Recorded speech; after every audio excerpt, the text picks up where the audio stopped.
We're the Canadian Counseling and Psychotherapy Association, a national and bilingual association celebrating 50 years of support for mental health and wellness in Canadian society. C'est avec beaucoup de fierté que nous rendons hommage à notre mission de longue date de répondre aux besoins de nos membres et des personnes auxquelles ils dispensent des services, tandis que le visage de la profession ne cesse de changer et d'évoluer. Founded in 1965 as the Canadian Guidance and Counseling Association, early members were primarily those working in the areas of school counseling, counselor education, and human resources. Special interest and region-based chapters were formed as members began to identify themselves with specific niche areas within the broader association.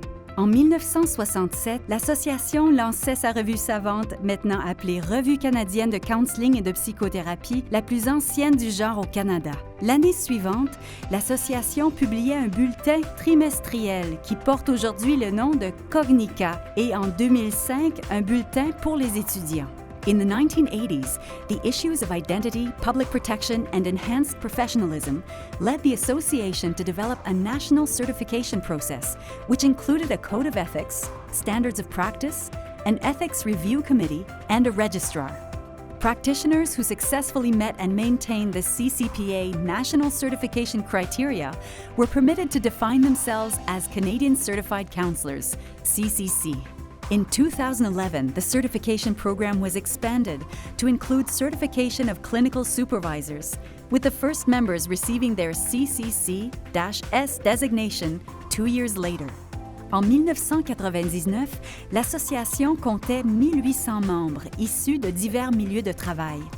L'organisme a alors changé son nom pour Association canadienne de counseling ou ACC et embauché son premier directeur administratif.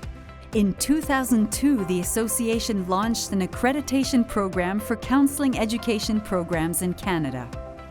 With 3,500 members in 2009, CCA became the Canadian Counseling and Psychotherapy Association, CCPA, to be more welcoming to the diversity of practitioners engaged in psychotherapeutic and counseling-specific services.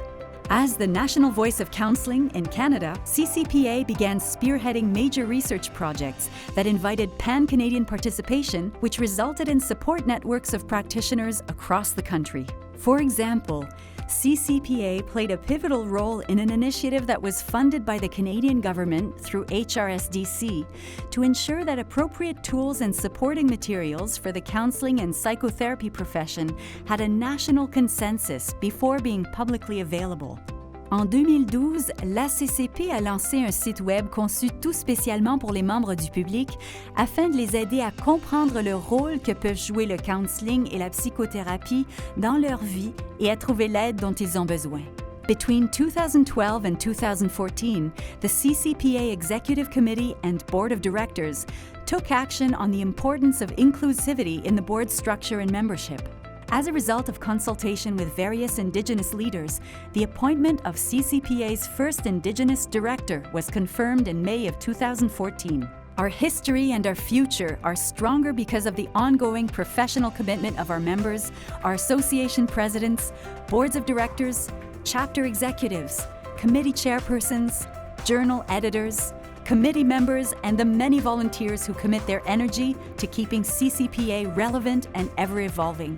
La valeur accordée par l'ACCP aux activités de promotion, de recherche et de perfectionnement professionnel, notamment les webinaires et les congrès nationaux, favorise la stabilité d'une profession unifiée qui reflète la diversité culturelle, linguistique et contextuelle du Canada.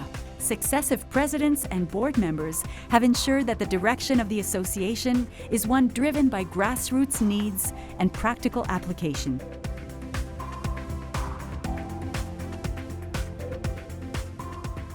CCPA in its services and activities touch every aspect of what's important to the practice in our profession. So I can't think of a better place to be. It's very relevant for me, very important. Bref, en 1994, je suis devenue membre de la CCP pour la première fois et depuis, j'ai vécu une expérience hors pair dans la famille de la CCP. J'ai adoré travailler sur des projets, j'ai rencontré des gens extraordinaires, j'ai assisté à des colloques à travers le Canada, donc dans chaque province. Alors ça m'a donné une opportunité pour visiter, rencontrer et apprendre beaucoup.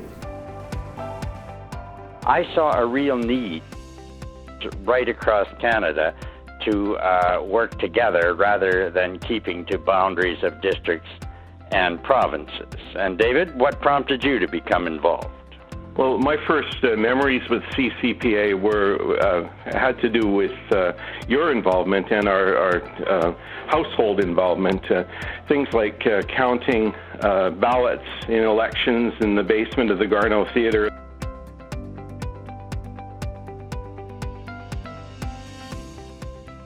So I began to get involved. I began to go to the conferences. I began to read some of the work by the people who are members of CCPA.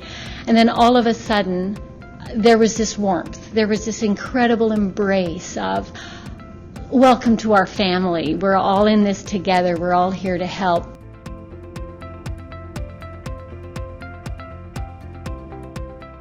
I really value the incredible commitment of the people connected with the association and the people the association serves. Ce que j'ai pu retenir de mon expérience comme président, c'est qu'on peut réaliser des choses si on travaille en équipe.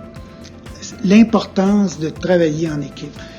I learned a lot about the role of a leader in working with Marcel, for example, Marcel Monette, and the need to be thinking ahead and always thinking about what's in the best interests of the organization. You learn a lot more from your directors than they learn from you. So I really felt that it was something that really helped me to grow because their talents were just phenomenal.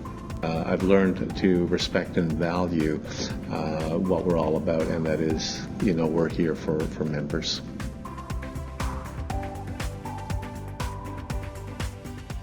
I see it as a time really of opportunity as well as challenge. And it's going to be a pretty exciting time because I think there'll be many, many changes over the next 5 years. Après 50 ans, l'association regroupe aujourd'hui 5300 membres et elle continue de grandir.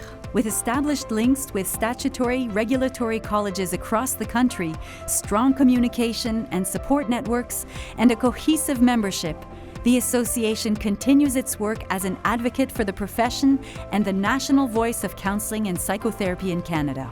The Canadian Counselling and Psychotherapy Association, 50 years strong.